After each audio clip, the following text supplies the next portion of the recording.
저희 일단 수정쌤 그럼 먼저 읽어주시겠어요? 수정쌤 프롤로그 읽어주시겠어요? 프롤로그요? 네. 네. 할까요? 네. 프롤로그. 돈의 속성, 지은이, 김승호. 인간은 경제적 자립을 위해 돈을 필요로 한다. 이 돈을 이해하는 방식은 지난 수세기 동안 많은 사람들을 통해 다양하게 교육되었다.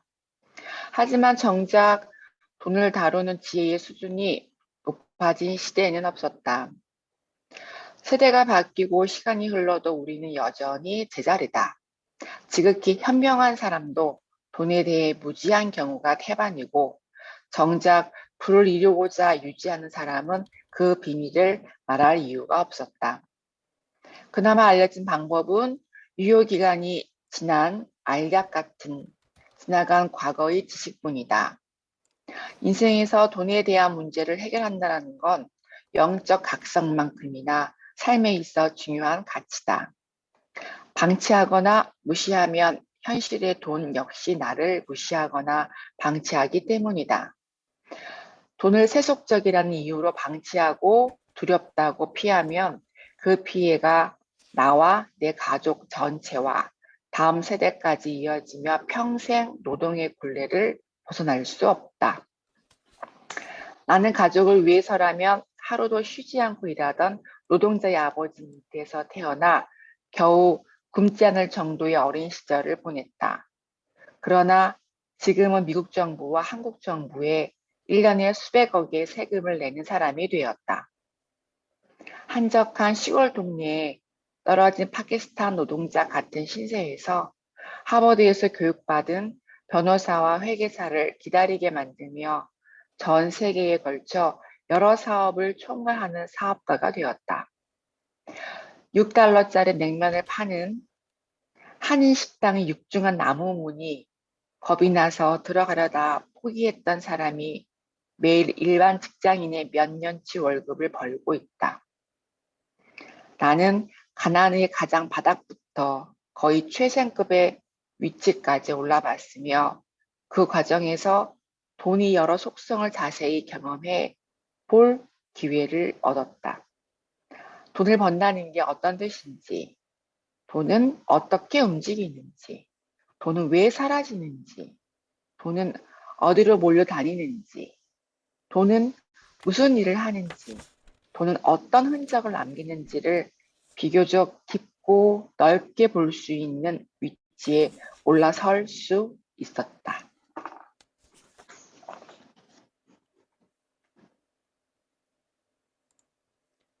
선생님 그럼 다음에 경란쌤 읽어주시겠어요? 프롤로그 읽고 있어요. 분명 누군가는 나보다 더한 통찰이 있을 것이다. 더 깊은 사고와 논리, 더 큰 사업에서 자수성가하여 돈의 속성을 낱낱이 이해하는 사람도 있을 것이다. 하지만 세상에 나온 책들은 실제로는 돈을 벌어본 적이 없는 이론가가 쓴 것이 대부분이다. 결국 이런 책을 저술해 돈을 버는 사람이 더 많다. 정말 돈의 속성에 대해 잘 아는 자산가들은 그 비밀을 굳이 글로 남기고 싶지 않을 것이다. 이런 비밀을 알고 있는 사람이 몇 안 된다는 걸 알기에 운명에 이끌리듯 나는 내게 그 일이 주어졌음을 받아들이기로 했다. 그럼에도 이 책을 쓰기까지 몇 년을 고민했다. 몇 권을 출간하긴 했지만 여전히 글쓰기는 내게 어려운 일이다. 그런데 예전에 영화관을 빌려 일반 대중에게 했던 돈의 속성이라는 주제의 강연이 방송으로 촬영돼 편집본으로 소개되고 이 일을 계기로 여러 유튜버를 통해 재생산되는 과정에서 내 의도와 목적에서 조금씩 변형되는 일이 생겼다. 바로 잡으려고 했을 때는 이미 조회수가 1000만을 넘긴 정도로 영상이 퍼진 후였다. 그러다 보니 지금이라도 더 늦기 전에 내가 전달하려던 내용을 명확하게 책으로 정리해야겠다는 생각에 이르렀다. 나는 이 책에서 돈의 철학적, 윤리적 가치관을 깊게 논하거나 설명하지 않을 것이다. 그만한 능력도 되지 않는다. 대신 돈에 대한 모든 생각이나 경험, 관점을 담으려고 한다. 돈을 벌고 또 돈이 내게 붙어 있게 하는 일을 그 누구보다 잘할 수 있다고 감히 생각하기 때문이다. 돈이야말로 나와 내가 사랑하는 사람들을 보호하거나 도울 수도 있고 남에게 신세를 지지 않고 살 수 있게 해준다. 이는 돈의 지극히 평범한 가치다. 그러나 세상은 이런 평범한 가치를 유지하는데 결코 평범함을 요구하지 않는다. 그렇기 때문에 평범한 방식으로는 풍족한 돈을 가질 수 없다. 내가 그동안 어떤 방식으로 돈을 대해왔는지 자세히 설명함으로써 독자 역시 같은 기쁨을 누릴 수 있기를 바랄 뿐이다. 한 가지 주의를 드리면 독자 여러분이 이 책의 가치를 받아들인다고 모두 부자가 되거나 경제적 자유인이 되지는 못할 수 있다. 그러나 나이가 어린 청년일수록 이 책의 가치를 공감하고 실행하면 반드시 부자가 될 것이다. 또한 누구라도 이 가치를 받아들이면 이전과 분명 차이나는 삶을 살 수 있으리라 확언한다. 종교 외에 세속적 영역에서 여러분의 삶에 행복한 영향을 준 사람으로 기억되길 바랄 뿐이다. 이 책은 평소 내가 강연이나 수업에서 이야기했던 돈의 5가지 속성과 부자로 살고 싶은 사람에게 필요한 4가지 능력에 대한 내용을 담고 있다.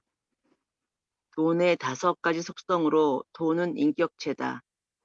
규칙적인 수입의 힘, 돈의 각기 다른 성품, 돈의 중력성, 남의 돈에 대한 태도를 말한다.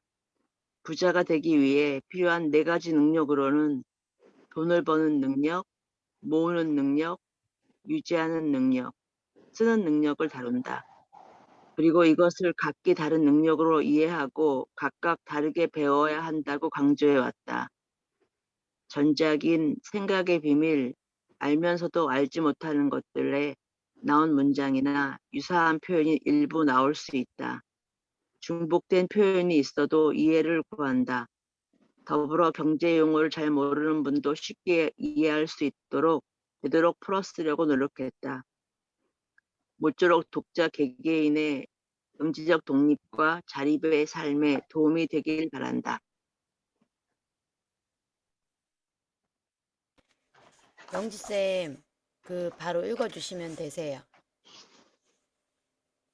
돈의 이게 인격체. 저기 뭐고 돈은 인격체다부터 읽으면 되는 거예요? 네네네. 돈은 인격체다. 돈은 인격체다. 돈이 사람처럼 사고와 감정과 의지를 지닌 인격체라고 하면 누군가는 받아들이기 힘들어한다. 인격체란 스스로 생각하고 자아를 가진 개별적 실체를 뜻하기 때문이다. 돈은 스스로 생각하지도 움직이지도 않으며 단지 숫자로 이루어졌을 뿐이니 왠지 억지처럼 느껴질 수 있다. 하지만 비즈니스에서는 회사도 인격을 부여받는다. 바로 법인이다. 여기에는 인이 붙는다. 법인은 사람과 동일하게 소송을 하고 소송을 당하기도 하며 하나의 주체처럼 개인과 싸우거나 협의하거나 협력할 수 있다. 돈은 법인보다 더 정교하고 구체적인 인격체다. 어떤 돈은 사람과 같이 어울리기를 좋아하고 몰려다니며 어떤 돈은 숨어서 평생을 지내기도 한다. 자기들끼리 주로 가는 곳이 따로 있고 유행에 따라 모이고 흩어진다. 자기를 소중히 여기는 사람에게 붙어있기를 좋아하고 함부로 대하는 사람에겐 패가망신의 보복을 퍼붓기도 한다. 작은 돈을 함부로 하는 사람에게선 큰 돈이 몰려서 떠나고 자신에게 합당한 대우를 하는 사람 곁에서는 자식을 낳기도 한다. 이처럼 돈은 인격체가 가진 품성을 그대로 갖고 있기에 함부로 대하는 사람에겐 돈이 다가가지 않는다. 이런 돈의 특성 때문에 나는 돈을 인격체라 부른다. 이 글 안에서도 돈을 인격체로 대하는 듯한 문장이 계속 나올 것이니 독자 여러분은 이해해 주기 바란다. 내가 풍족한 부를 이루는 데 성공한 것은 돈을 스스로 감정을 가진 인격체로 대하며 돈과 함께 사는 법을 배웠기 때문이다. 돈을 너무 사랑해서 집 안에서만 가둬놓으면 기회만 있으면 나가려고 할 것이고 다른 돈에게 주인이 구두쇠니 오지 말라 할 것이다. 자신을 존중해주지 않는 사람을 부자가 되게 하는 데 협조도 하지 않는다. 가치 있는 곳과 좋은 일에 쓰인 돈은 그 대우에 감동해 다시 다른 돈을 데리고 주인을 찾을 것이고 술집이나 도박에 자신을 사용하면 비참한 마음에 등을 돌릴 것이다. 돈은 감정을 가진 실체라서 사랑하되 지나치면 안 되고 품을 땐 품더라도 가야 할 땐 보내줘야 하며 절대로 무시하거나 함부로 대해서는 안 된다. 오히려 존중하고 감사해야 한다. 이런 마음을 가진 사람에게 돈은 항상 기회를 주고 다가오고 보호하려 한다. 돈은 당신을 언제든 지켜보고 있다. 다행히 돈은 뒤끝이 없어서 과거 행동에 상관없이 오늘부터 자신을 존중해 주면 모든 것을 잊고 당신을 존중해 줄 것이다. 돈을 인격체로 받아들이고 깊은 우정을 나눈 사람처럼 대하면 된다. 그렇게 마음먹은 순간 돈에 대한 태도는 완전히 바뀌기 시작한다. 작은 돈을 절대로 함부로 하지 않게 되고 큰 돈을 마땅히 보내야 할 곳에 보내주게 된다. 사치하거나 허세를 부리기 위해 친구를 이용하지 않고 좋은 곳에 친구를 데려다 주려 할 것이기 때문이다. 품 안의 돈을 기품 있는 곳에 사용하며 사랑하는 사람과 보호해야 할 가치가 있는 곳에 사용할 것이다. 이를 지켜보고 있는 돈도 더 많은 친구들을 옆에 불러들일 것이다. 내가 돈의 노예가 되는 일도 없고 돈도 나의 소유물이 아니므로 서로 상하관계가 아닌 깊은 존중을 갖춘 형태로 함께하게 된다. 이것이 진정한 부의 모습이다. 납치나 폭력 혹은 불법을 통해 권력자나 졸부품으로 들어간 돈은 언제든 탈옥할 날만을 기다리거나 그 주인을 해치고 빠져나오기 마련이니 위험한 돈과 친해질 생각도 지어야 한다. 돈이 인격체라는 것을 알아차리고 받아들이는 순간부터 당신의 평생 부자 인생길이 열리는 것이다.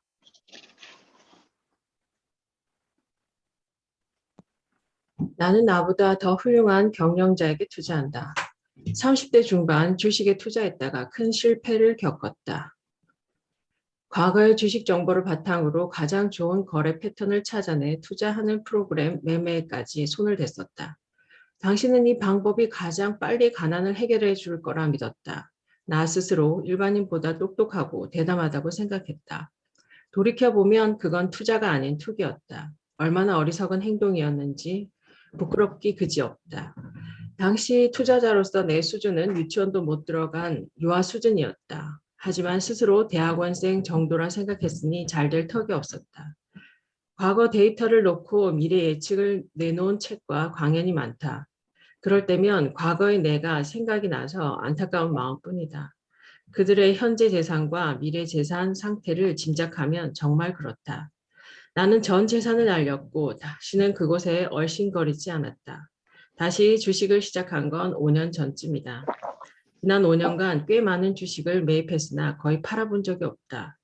혹 누군가 주식 투자를 하는지 물으면 하지 않는다고 말한다. 주식을 사고 파는 일로 돈을 버는 일반적인 투자는 하지 않기 때문이다. 자산이 생기면 내가 하는 일은 두 가지다. 내 회사를 더 키우는 데 사용하거나 또 다른 자산을 만들 만한 곳에 보낸다. 최근 몇 년 동안 내 회사에 더 이상 자본이 들어갈 일이 사라지면서 내 잉여 자본은 투자처를 찾아야 하는 상황이 되었다. 나는 사업가이자 경영자로 한평생을 살아왔다. 그럼에도 나보다 월등하게 뛰어난 경영자나 사업체가 많아 어느 땐 내가 어린아이처럼 느껴질 정도다. 내가 엄두도 못 낼 시장에서 더 좋은 사업을 하는 회사나 경영자가 너무나 많다. 다행히 이런 회사는 상당수 상장돼 있다. 상장돼 있다는 건 누구나 원하는 만큼 그 회사를 살 수 있다는 뜻이다. $100만 사도 되고 $1000를 사도 되며 수백만 달러도 하루에 살 수 있다. 세상의 가장 큰 회사라도 마찬가지다. 우리 거래처 중에도 해마다 성장하며 경영까지 잘하는 회사가 많다. 혹은 내가 소비자나 고객으로 만나는 회사 중에서도 훌륭한 경영자를 많이 보았다. 그런 회사들은 대부분 내 회사보다 크고 더 성장해 있으며 더 유능한 경영자들이 있다. 나보다 더 훌륭한 경영자가 나보다 더 좋은 회사를 운영하는데 내가 투자를 망설일 이유가 없다. 결국 나보다 훌륭한 경영자에게 투자하는 일은 그들과 동업하는 것과 다름없다. 거기다 그들이 원하지 않아도 언제든 동업이 가능하다. 이제 필요한 건 그 회사의 배당 정책과 배당 비율 그리고 적정 가격대를 찾는 일뿐이다. 적정 가격이랑 정해진 예산으로 주당 얼마에 살 수 있느냐보다 몇 주를 살 수 있느냐에 달렸다. 주식 숫자에 따라 배당 비율이 달라지기 때문이다. 사업의 세계와 투자의 세계에서는 나보다 나은 사업과 경영자에게 투자하는 것이 불법도 아니고 비도덕적인 일도 부끄러운 일도 아니다. 지극히 합법적이고 합리적이며 자랑스러운 일이다. 나는 되도록 내가 지분을 가진 회사의 물품이나 서비스를 이용한다. 이제 내 회사이기 때문이다. 마이크로소프트 컴퓨터로 아마존에서 나이키 신발을 사고 체이스 뱅크에서 받은 비자 카드로 결제하고 애플 전화기로 우버를 불러 공항에 가서 델타 항공을 타고 집으로 가다 중간에 코스트코에 들러 코카콜라 한 박스를 사와 삼성 냉장고에 넣어놓고 나면 자급자족하는 느낌이다. 단순히 소비자나 경쟁자 혹은 방관자가 아닌 주인이 되는 방법이다. 배당일이나 기다리며 주가가 떨어지면 나의 좋은 회사를 더 싸게 살 수 있다는 간사한 마음조차 든다. 나보다 더 훌륭한 경영자의 옷깃을 붙들고 걸어가는 기분은 아버지 같은 좋은 형을 가진 느낌이다. 여러분도 좋은 큰 형님을 찾기 바란다. 2021년 6월 서울 삼성동 건널목 앞에 서 있었을 때였다. 마주 건너던 젊은 청년이 나를 알아보고 펄쩍펄쩍 뛰며 너무도 반갑게 인사를 해왔다. 회장님, 저 회장님 덕분에 돈 벌었습니다. 회장님 책에 나온 주식을 책 읽자마자 바로 샀는데 거의 대부분 2배씩 올랐습니다. 정말 감사합니다. 라며 손을 붙잡고 놓아주지 않았다. 나는 그의 손을 떼어내며 말했다. 다행히 올랐으니 망정이지 만약 떨어졌으면 날 욕하고 원망했겠군요. 내 책을 정말 진지하게 읽었더라면 그런 식으로 주식을 사는 일을 하지 않았을 겁니다. 언젠가 다시 나를 욕하게 될지 모르니 오늘 인사는 받지 않은 걸로 합시다. 너무 정색했는지 청년은 머쓱해하며 헤어졌다. 사실 나도 당시 폭락이 한창일 때 이 글에 적힌 주식글을 모든 현금을 동원해 샀고 우버와 델타 항공을 제외하곤 아직까지 한 주도 팔지 않고 있다. 덕분에 개인 금융자산이 거의 2배가 늘었지만 나를 따라 주식을 샀던 다른 사람들이 모두가 그 청년처럼 자산이 늘지는 않았을 것이다. 개개인이 가진 돈은 돈마다 모두 성격이 다르고 주인의 성격이 또한 다르기에 같은 결과가 나오지 않음은 뻔한 사실이다. 유명인이나 금융 전문가를 따라 투자하는 것은 들어가는 시간은 알 수 있을지 모르나 나오는 시기를 모르기에 같은 수익이 나오지 않는다. 내가 주식을 고르는 방법을 설명하려 했던 내용이 누군가에게 투자 정보로 읽힌다는 사실에 놀랐다. 부디 나와 길에서 인사했던 청년이 지금도 그 주식을 팔지 않고 있길 바라고 내가 그 주식을 샀기 때문에 따라서 사는 것이 아니라 왜 그런 주식을 골랐고 일부는 왜 팔았는지 이해하는 날이 오길 바란다. 그렇다면 비로소 내가 그의 감사를 받을 수 있을 것이다.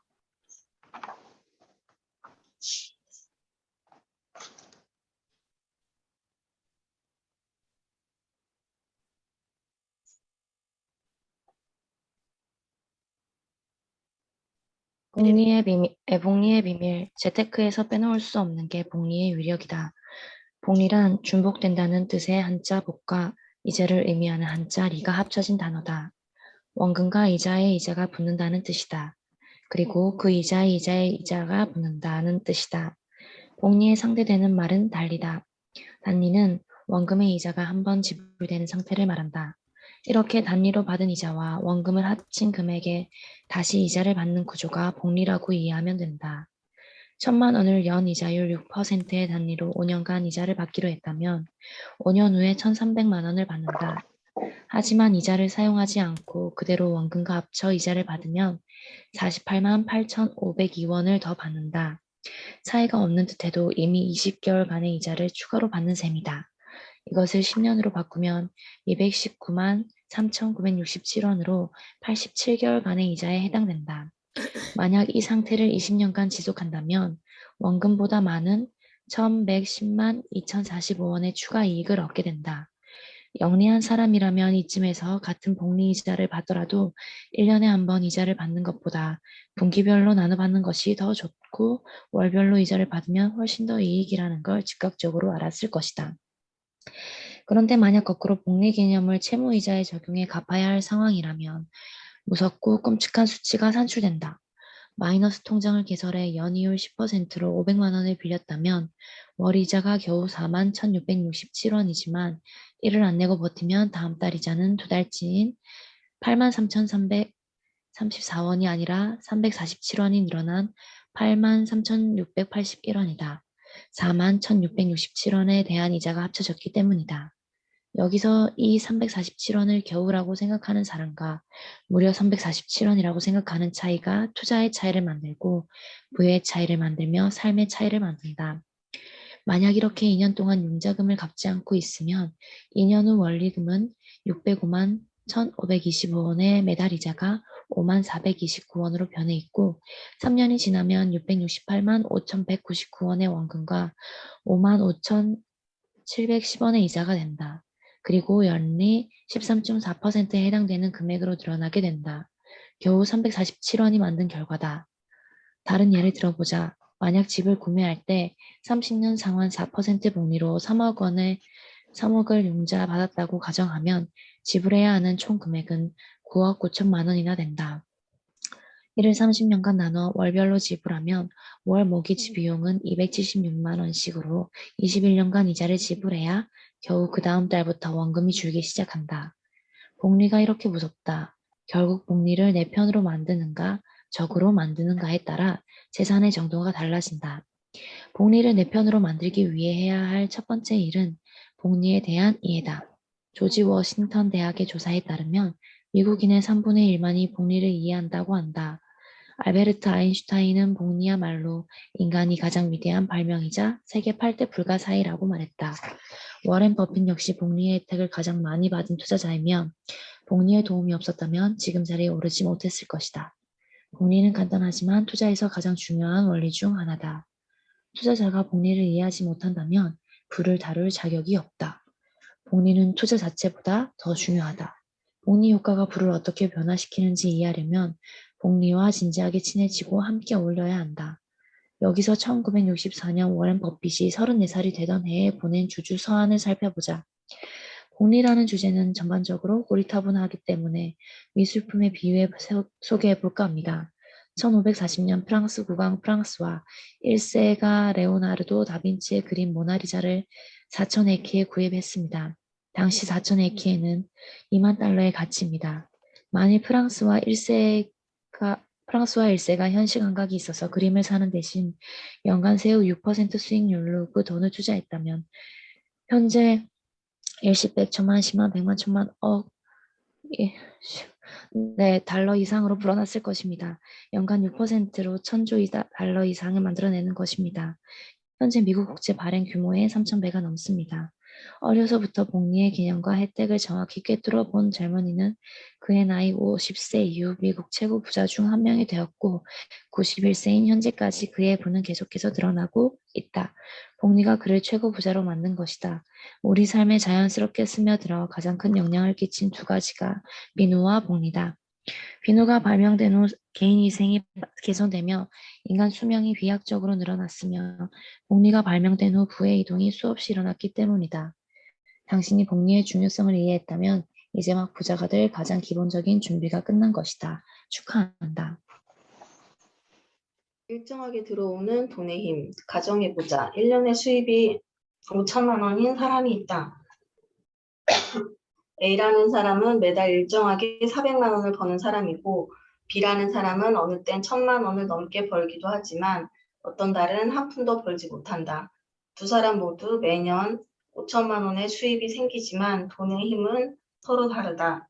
수입이 일정하게 발생한다는 건 그 수입의 질이 비정규적인 수입보다 좋다는 뜻이다.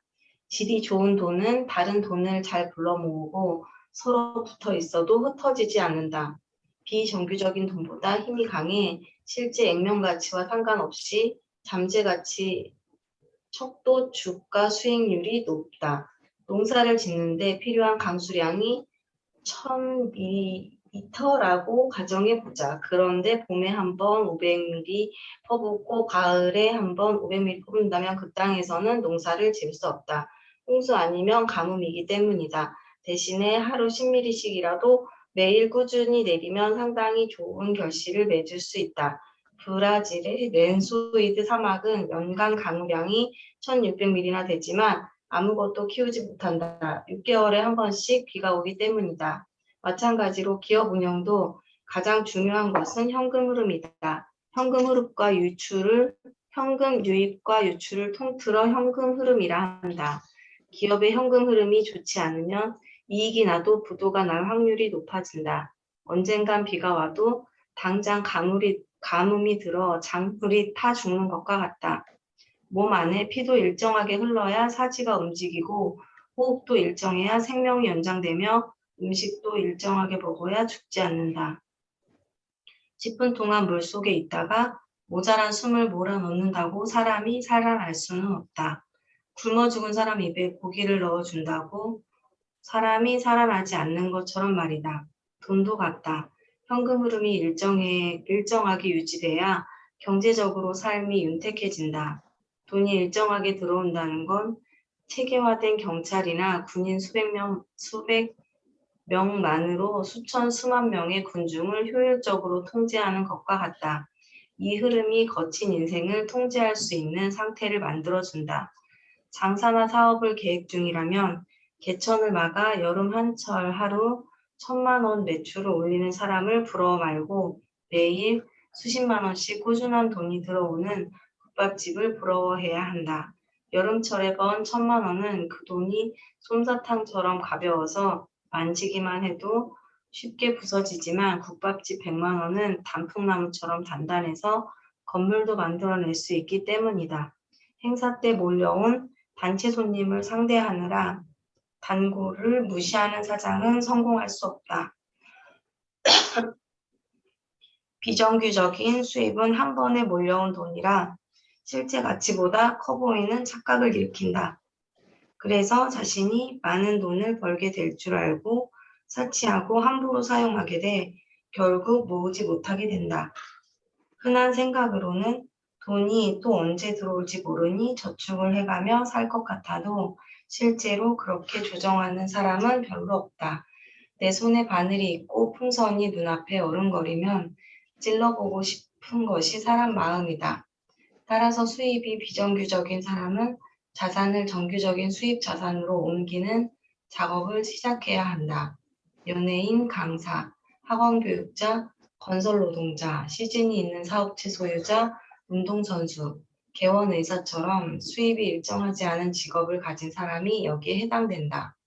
수입이 일정하지 않다는 말은 또 다른 말로 개인의 재능이나 재주가 많아서 단기간 많은 수입을 얻는다는 뜻이다.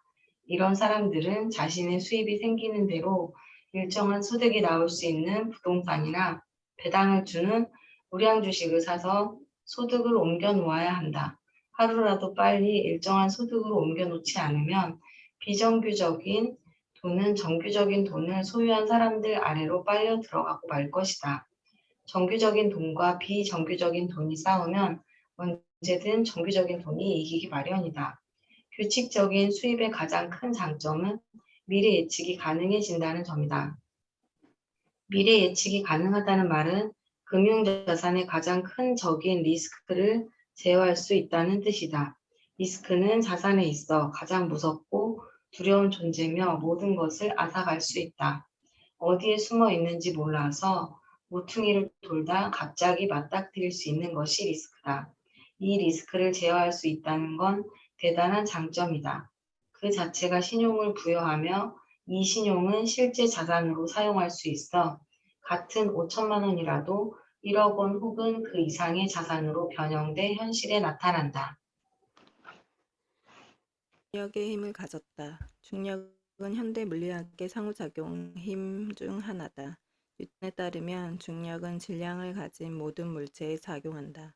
중력은 질량을 가진 물체가 다른 질량을 가진 물체에 작용하는 힘을 말하는데 그 힘의 크기는 각 물체의 질량에 비례해 가까운 곳에 있는 물체를 잡아당기며 매우 먼 거리까지 미친다. 거리의 제곱에 반비례해 멀어질수록 힘이 약해지기는 하지만 먼 거리에서도 여전히 작용한다. 지구에 살고 있는 우리는 중력의 거대한 힘을 못 느껴도 지구를 벗어나려는 우주선을 시속 3km의 속도로 날아야 겨우 지구의 중력권을 벗어날 수 있다. 우주 위를 날아다니는 별똥별을 지구로 끌어들이는 것도 중력의 힘이다. 지구는 달보다 무겁기에 더 강한 중력을 가지고 있고 태양은 지구보다 더 크고 무거워서 더 멀리까지 그 중력의 영향을 행사한다. 눈으로 확인할 수 있는 이 영향력의 경계가 태양이다. 신기한 건 돈도 이 중력과 같은 작용을 한다는 것이다. 돈은 다른 돈에게 영향을 주며 그 돈의 액수가 크면 클수록 다른 돈에 영향을 준다. 돈은 가까이 있는 돈을 잡아당기는 능력이 있으며 주변 돈에 영향을 준다. 돈이 중력과 같이 작용하는 원리를 잘 이용하면 누구나 아무리 작은 돈이라도 큰 돈으로 만들어낼 수 있다. 강원도 태백시 창죽동의 검룡소라는 작은 연못에서 시작한 물줄기가 강원도, 충북, 경기, 서울을 거쳐 서해까지 494km에 걸쳐 펼쳐지는 한강이 된다. 길이 6,679km의 하구의 폭만 240km이며 초당 20만 9천 배의 물을 바다에 쏟아내는 아마존강 역시 페루 남부 안데스 산맥 네바도 미스미산 안에 있는 개울에서 시작된다. 우리가 살고 있는 거대한 지구도 한 개의 작은 입자가 주변 입자를 끌어당기고 그 부피를 키워가면서 몇 톤의 현재 모습을 갖춘 것이다. 이렇듯 아무리 작은 것이라도 그 속성을 이해하면 주변을 끌어당겨 부피나 크기를 키울 수 있고 이렇게 커진 자본은 다른 자본을 점점 더 쉽게 많이 끌어들인다. 누군가가 10억 원이라는 돈을 모으기로 마음먹었다고 하자. 10억 원은 300만 원을 받는 부여생활자가 한 푼도 쓰지 않고 모아도 27년이나 걸리는 금액이다. 엄청나게 긴 시간이고 힘든 일이다. 그나마 전액을 저축했을 경우의 이야기다. 투자를 한 경우라도 한 푼도 잃지 않았을 때 이야기다. 급여의 50%를 저축했다면 50년이 지나야 모을 수 있는 돈이다. 하지만 돈의 중력을 이해하면 이야기가 달라진다. 이 세상에 큰 돈을 가진 사람 중 누구도 그런 식으로 돈을 모으지는 않는다. 또한 돈을 이렇게 움직이지도 않는다. 먼저 10억 원을 모으기 위해서는 1억 원이 필요하다. 그리고 1억 원을 모으기 위해서는 1,000만 원이 필요하다. 그 1,000만 원은 매월 100만 원 혹은 그 이상을 저축하는 것으로 시작된다. 1년을 잘 모아서 1,000만 원을 모았다고 가정하자. 이 1,000만 원을 모으기 위한 노력을 100으로 가정하자. 다음 1,000만 원을 모으기 위해 들이는 노력은 처음 1,000만 원을 모으기 위해 들어간 노력 100보다 낮아진다. 왜냐하면 이미 처음 만들어 놓은 1,000만 원이 이자나 투자를 통해 자체 자본을 만들고 있기 때문이다. 처음 1,000만 원은 내 노동과 시간으로 오롯이 나 혼자 이루었지만 그 1,000만 원이 스스로 일을 해서 나를 돕고 있기에 둘이 함께 일을 하는 셈이다. 즉 너와 자본이 다른 자본을 만들기 위해 함께 일하고 있는 것이다. 그러므로 두 번째 1,000만 원을 모으기 위한 노력 수치는 95 정도로 할 수 있다. 이런 수치는 두 번째 1,000만 원을 모으고 세 번째 1,000만 원을 모을수록 점점 작아진다. 처음 1,000만 원을 모으는데 10개월이 걸렸다면 두 번째 1,000만 원은 9개월, 그 다음은 7개월, 그 다음은 5개월 이렇게 줄어든다. 처음 1,000만 원을 모으기 위해 100을 노력했다면 1억 원이 되는 마지막 1,000만 원은 불과 20 혹은 30 정도의 힘으로 만들어진다. 그렇게 몇 년 후에 1억 원을 모으고 그 1억 원은 동일한 과정을 통해 다시 몇 년 후엔 몇 억이, 더 지나면 100억 원이 되는 것이다. 재산 증식 과정을 보면 1, 2, 3, 4, 5처럼 양의 정수로 늘어나는 것이 아니라 1, 2, 4, 8, 16과 같이 배수로 늘어난다. 이 원리를 이해하면 누구나 부자가 될 수 있다. 온 우주에 중력의 힘이 미치고 있듯 중력은 우주의 근본적 힘이며 세상을 만드는 원리 중 하나다. 이 원리는 무엇인가 불어나는 모든 것에 적용된다. 단지 돈은 물체가 아니기에 그것을 모으겠다는 사람 그 자신의 마음을 필요로 할 뿐이다. 리스크가 클 때가 리스크가 가장 작을 때다. 투자에는 미래에 대한 관점에 따른다. 그 관점의 핵심은 리스크를 어떻게 관리할 것인가에 있다. 우리는 어떤 자산이나 어떤 주식이 오를지 어느 정도 예측할 수 있다. 그러나 그 예측이 맞아도 리스크는 여전히 존재한다. 특정 자산에 진입하는 시기에 따라 수익이 다르기 때문이다. 전체 자산이 오르고 있는데도 손해를 보는 이유는 내가 가진 시간이 모자라거나 내가 투자한 돈이 질이 좋지 않기 때문이다. 다이아몬드라고 모두 같은 다이아몬드가 아니고 금이라고 다 같은 금이 아니다. 다이아몬드는 알파벳 D부터 Z까지 23등급으로 결정되며 Z급 이상은 펜시 컬러 다이아몬드로 또다시 분류가 돼 그 가격도 천차만별이다. 마찬가지로 금 역시 순도에 따라 같은 무게라도 그 차이와 가격이 다르다. 내 돈도 투자 기간을 오래 견딜 수 있는 돈이 있는가 하면 1년도 버티지 못한 약한 체력을 가진 돈도 있다. 불과 몇 달 만에 다시 빼야 하는 품질 낮은 돈도 있다. 때문에 좋은 방향으로 예측을 잘해도 수익을 내지 못하는 사람이 많다. 투자 시장에서 장기적인 성공을 거두려면 리스크를 이해하고 내 자금 상태를 파악해 이길 수 있는 리스크와 상대가 되어야 한다. 흔히 리스크가 크면 손실이나 이익도 크고 리스크가 작으면 손실이나 이익도 적다고 이해하는데 이건 수학의 가장 기초적인 공식, 덧셈이나 곱셈을 하는 것과 같다. 수학에도 곱하면 오히려 작아지는 답이 있듯 리스크도 복잡한 여러 경우의 수가 있다. 리스크가 증가하면 이익에 대한 불확실성도 증가하고 손실 가능성도 증가한다는 의미다. 보통 변동성이 큰 시장이 리스크가 크다고 생각하지만 변동성에 따라 기대 수익이 달라지는 경우는 거의 없다. 사실 리스크가 크다고 알려진 것 자체가 리스크를 줄여놓는 상태라는 걸 알아차리는 사람이 별로 없다. 흔히 주식시장에서는 돈을 버는 하란기에는 리스크가 없는 것처럼 보이고 주가 폭락기에는 리스크가 큰 폭으로 증가한 것으로 생각한다.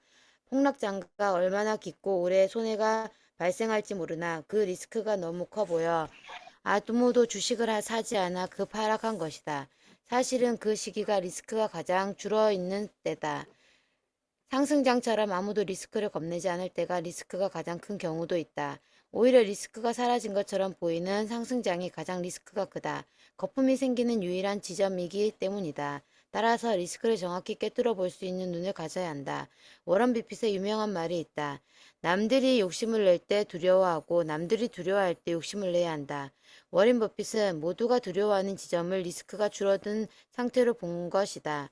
결국 나쁜 상황은 나쁜 상태가 아니다. 오히려 할인된 가격에 자산 구매 기회를 주니 리스크가 줄어든 시점이 된다. 리스크가 무서워 아무도 매입하지 않는 순간이 리스크가 가장 적은 순간이 되는 것이다. 역설적이지만 비행기가 가장 안전한 때는 비행기 사고가 나고 일주일이 지났을 때다. 모든 항공사가 정비 점검을 더욱 철저히 하는 시점이기 때문이다. 리스크의 특성 중 하나는 과거 사례가 미래에 영향을 주지 않는다는 점이다. 패턴을 찾는 사람들은 새로운 미래, 아직 일어나지 않은 상황을 고려하지 않는다. 새로운 일이 벌어지면 이 상황을 과거의 일과 묶어 다시 해석할 뿐이다. 그러나 언제나 세상에는 역사에 없던 최악의 상황이 일어난다. 그리고 투자 세계의 일을 대비하지 않은 사람은 사라지게 되어 있다. 또한 리스크는 정기적인 모습을 가진 채 비정기적으로 나타난다. 평균 10년에 한 번 평균 30% 하락과 같은 용어는 리스크를 이해하는 데 가장 큰 방해가 되는 데이터다. 평균이라는 말처럼 실속 없는 것이 없다. 때때로 평균은 아무 의미가 없거나 사실을 왜곡하고 있기 때문이다. 그래서 리스크를 이해한다는 건 패턴과 분석에 의한 가정이 아니라 리스크에 대한 철학적 접근이라고 보는 것이 더 합리적이다. 욕심은 리스크를 낳는다. 이 욕심이 대중에게 옮겨 붙으면 낙관이라는 거품이 만들어진다. 거품은 폭락을 낳는다. 그러다 자포자기하고 두려움에 떠는 시기가 오면 봄이 오고 해가 뜬다. 이건 굳이 통계나 패턴으로 증명하지 않아도 인문학적인 지식으로 알 수 있다. 모든 욕심의 끝은 몰락을 품고 있다. 그리고 모든 절망은 희망을 품고 있음을 기억해야 한다. 감사합니다. 저희 여기까지 할게요. 네.